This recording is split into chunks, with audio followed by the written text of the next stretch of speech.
दोस्तों, 3 पार्ट्स में हमने एक लंबी यात्रा की। हमने जाना कि कलयुग क्या है। हमने देखा कि भगवान ने जो साइंस बताए थे वो एक एक करके सच हो रहे हैं। हमने समझा कि कलयुग का क्लाइमैक्स क्या होगा। और आज इस पूरी सीरीज के सबसे इंपॉर्टेंट, सबसे पावरफुल, सबसे रूह को छू जाने वाले पार्ट में हम बात करेंगे उस वादे की जो भगवान ने खुद किया था। उस वादे की जो हजारों साल से हमारे शास्त्रों में लिखा हुआ है। उस वादे का नाम है कल की अवतार। लेकिन पहले ये समझना बहुत जरूरी है कि कल की कोई नया कॉन्सेप्ट नहीं है। ये कोई मॉडर्न इन्वेंशन नहीं है। ये कोई किसी की इमेजिनेशन नहीं है। कल की का जिक्र श्रीमद् भागवतम में है, कल की पुराण में है, विष्णु पुराण में है, अग्नि पुराण में है। ये सब टेक्स्ट हजारों साल पहले लिखे गए थे और इनमें एक ऐसी पर्सनालिटी का इतना डिटेल में वर्णन किया गया है कि पढ़ते वक्त रोए खड़े हो जाते हैं। तो कौन है कल्कि? भागवता पुराण में भगवान विष्णु ने खुद बताया, मैं कल्कि के रूप में आऊंगा। मैं विष्णु यशा के घर संभला में जन्म लूंगा। मैं एक आम इंसान की तरह इस धरती पर आऊंगा, लेकिन मेरा मिशन एक्स्ट्रा ऑर्डिनरी होगा। मैं वो सब कुछ करने आऊंगा जो इस कलयुग में बिगड़ गया है, उसे ठीक नहीं बल्कि खत्म करके नई शुरुआत करने। ये बात समझो दोस्तों, कल्कि रिफॉर्मर नहीं है। वो इस टूटी हुई दुनिया को रिपेयर करने नहीं आएंगे। वो एक नई दुनिया की नींव रखने आएंगे। जैसे एक पुरानी टूट फूटी जर्जर इमारत को रिपेयर करना मुमकिन नहीं होता, तो उसे गिरा के नई इमारत बनाते हैं, उसी तरह कल्कि कलयुग को रिपेयर नहीं करेंगे। वो कलयुग को खत्म करके सतयुग शुरू करेंगे। और ये कितनी बड़ी बात है, कितना बड़ा वादा है। एक पूरी दुनिया जो हजारों सालों के अधर्म से भरी पड़ी है, उसकी पूरी तरह से क्लीनिंग, एक कॉस्मिक रीसेट, एक नया चैप्टर। और ये भगवान का खुद का वादा है। कल्कि पुराण में लिखा है, कल्कि अवतार 10वीं तिथि को शुक्ल पक्ष में वैशाखा मास में जन्म लेंगे। ये सिर्फ एक प्रिडिक्शन नहीं है, ये एक कॉस्मिक अपॉइंटमेंट है, एक शेड्यूल्ड इवेंट है जो भगवान ने पहले से डिसाइड किया हुआ है। और जब वो वक्त आएगा, कोई भी शक्ति उसे रोक नहीं पाएगी। अब देखते हैं कल्कि का स्वरूप। क्योंकि भगवान ने सिर्फ ये नहीं बताया कि वो आएंगे, उन्होंने ये भी बताया कि वो कैसा दिखेंगे, क्या करेंगे और उनका मिशन क्या होगा। और ये डिस्क्रिप्शन इतनी डिटेल्ड है कि आज भी पढ़ के एक अलग ही एनर्जी फील होती है। कल्कि पुराण में लिखा है, कल्कि एक तेजस्वी शक्तिशाली पुरुष होंगे। उनका रूप दिव्य होगा, लेकिन वो किसी राजा या अमीर घर में नहीं, बल्कि एक सीधे साधे परिवार में जन्म लेंगे। वो पहले एक आम इंसान की तरह पढ़ेंगे, सीखेंगे, बढ़ेंगे। उन्हें सब कुछ पता होगा, लेकिन वो तब तक जाहिर नहीं करेंगे जब तक उनका वक्त ना आए। और फिर जब कलयुग अपनी पीक पर होगा, जब अधर्म अपनी सीमा तोड़ देगा, तब एक दिव्य इशारा मिलेगा और कल्कि उठेंगे। उन्हें एक दिव्य अश्व मिलेगा, देवदत्ता नाम का श्वेत घोड़ा, जो इतनी तेजी से चलता है कि मानो हवा भी पीछे रह जाए। उन्हें एक दिव्य खड्ग मिलेगी जो अधर्म को काटने के लिए बनी होगी। और उन्हें भगवान शिव का आशीर्वाद मिलेगा, क्योंकि कल्कि पुराण में लिखा है कि कल्कि पहले शिव की तपस्या करेंगे और भगवान शिव खुद उन्हें दिव्य शक्तियां देंगे। सोचना यह है कि भगवान शिव, जो खुद महाकाल है, जो टाइम के स्वामी है, वो कल्कि को शक्ति देंगे। मतलब कलयुग का खत्मा एक ऐसा इवेंट होगा जिसमें पूरी त्रिमूर्ति ब्रह्मा, विष्णु, महेश तीनों का साथ होगा। ये कोई छोटी बात नहीं, ये एक कॉस्मिक इवेंट है। भागवता पुराण में भगवान विष्णु ने बताया, कल्कि 3 काम करेंगे। पहला, अधर्मियों का नाश। जो लोग इतने गहरे पाप में डूब गए हैं कि वो वापस आ ही नहीं सकते, उनका अंत होगा। दूसरा, धर्मियों की रक्षा। जो लोग इस कलयुग में भी धर्म पकड़े हुए हैं, जो कलयुग के अंधेरे में भी दिया जलाए बैठे हैं, उन्हें कल्कि पहचानेंगे और उन्हें नई दुनिया में साथ ले जाएंगे। और तीसरा, नई सृष्टि, एक नई दुनिया, एक नई शुरुआत, जहां फिर से धर्म पहले होगा। और ये तीसरा काम, ये सबसे ज्यादा ब्यूटीफुल है, क्योंकि इसका मतलब ये है कि कल्कि का आना सिर्फ तबाही नहीं लाएगा, वो नई जिंदगी भी लाएगा। वो अंत भी है और शुरुआत भी। वो कलयुग का आखिरी अध्याय भी है और सतयुग का पहला अध्याय भी। श्रीमद् भागवतम में एक लाइन है जो बहुत पावरफुल है। भगवान कहते हैं, कल्कि के आने के बाद धरती फिर से वो बन जाएगी जो सतयुग में थी। नदियां फिर साफ होंगी, हवा फिर पाक होगी, इंसान फिर इंसान से प्यार करेगा और मेरा नाम फिर सच्चे दिल से लिया जाएगा, न दिखावे के लिए, न किसी डर से, बल्कि सच्ची मोहब्बत से। ये वादा है और ये वादा पूरा होगा। अब ये सवाल सबसे इंपॉर्टेंट है, कल्कि कब आएंगे और क्या उनके आने के कोई साइंस हैं जो हम आज देख सकते हैं? और दोस्तों, कल्कि पुराण में ये साइंस इतने क्लियरली लिखे हुए हैं कि पढ़ के लगता है जैसे किसी ने आज की दुनिया देख के लिखा हो। मैं एक एक करके बताता हूं और आप खुद डिसाइड करो कि ये साइंस आज दिख रहे हैं या नहीं। पहला साइन, कल्कि पुराण कहता है कि कल्कि के आने से पहले दुनिया में ऐसी सरकारें होंगी जो सिर्फ अपने फायदे के लिए काम करेंगी। प्रजा की कोई सुनाई नहीं होगी। नेता धर्म की बात करेंगे लेकिन उनके काम बिल्कुल अलग होंगे। यह आज हो रहा है पूरी दुनिया में। दूसरा साइन, कल्कि पुराण में लिखा है कि कल्कि के आने से पहले प्रकृति बार बार अपना गुस्सा जाहिर करेगी। ऐसी आफतें आएंगी जो पहले कभी नहीं आई थीं। फ्लड्स आएंगे ऐसी जगहों पर जहां कभी पानी नहीं आया। आग लगेगी ऐसी जगहों पर जो हमेशा हरी भरी थी। धरती कांपेगी बार बार। आसमान से अजीब चीजें दिखेंगी। ये आज हो रहा है। हर साल हर महीने कोई ना कोई ऐसी आफत जो रिकॉर्ड्स तोड़ रही है। तीसरा साइन, श्रीमद् भागवतम में लिखा है कि कल्कि के आने से पहले दुनिया में एक ऐसे वक्त आएगा जब सच और झूठ में फर्क करना बहुत मुश्किल हो जाएगा।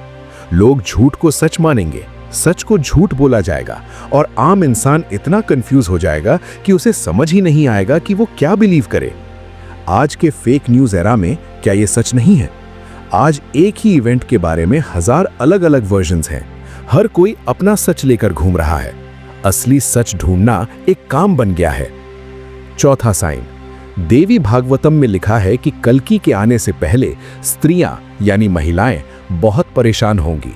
उन पर जुल्म होगा, उनकी इज्जत नहीं होगी और वो इंसान जो महिलाओं को तकलीफ देता है वो समाज में ताकतवर माना जाएगा। ये आज की रियलिटी है। दुनिया के कई हिस्सों में आज भी महिलाओं के साथ बहुत बुरा होता है और वो लोग जो ये करते हैं वो अक्सर पूरी तरह से आजाद होते हैं। पांचवा साइन, कल्कि पुराण में एक बहुत स्पेसिफिक चीज लिखी है। वो कहता है कि कल्कि के आने से पहले संभला का जिक्र बार बार होगा। लोग उस जगह के बारे में बात करेंगे, रिसर्चर्स उसे ढूंढेंगे, स्कॉलर्स उसे रेफरेंस करेंगे। दोस्तों, आज ये एग्जैक्टली हो रहा है। स्कॉलर्स पूरी दुनिया में संभला की जगह ढूंढ रहे हैं। बुक्स लिखी जा रही हैं, रिसर्च हो रही है।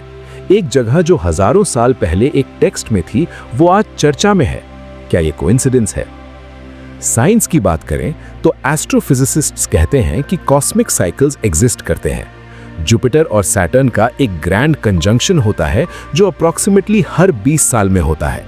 और कुछ रिसर्चर्स ने नोट किया है कि बड़े बड़े historical changes, revolutions, new eras in conjunctions के आसपास होते हैं। 2020 में एक बहुत रेयर ग्रैंड कंजंक्शन हुआ था। बहुत सारे लोग उस वक्त एक नए एरा की शुरुआत फील कर रहे थे। भगवान ने साइंस बताए थे, यूनिवर्स खुद भी साइंस दे रहा है। अब ये सवाल आता है जो सबसे प्रैक्टिकल है, सबसे जरूरी है। कल्कि आ रहे हैं तो हम क्या करें? हम कैसे तैयार रहें? हम कैसे इंश्योर करें कि हम उस नई दुनिया का हिस्सा बने जो कल्कि लाने वाले हैं? और दोस्तों, इस सवाल का जवाब भगवान ने खुद दिया है, बहुत क्लियरली, बहुत सीधा।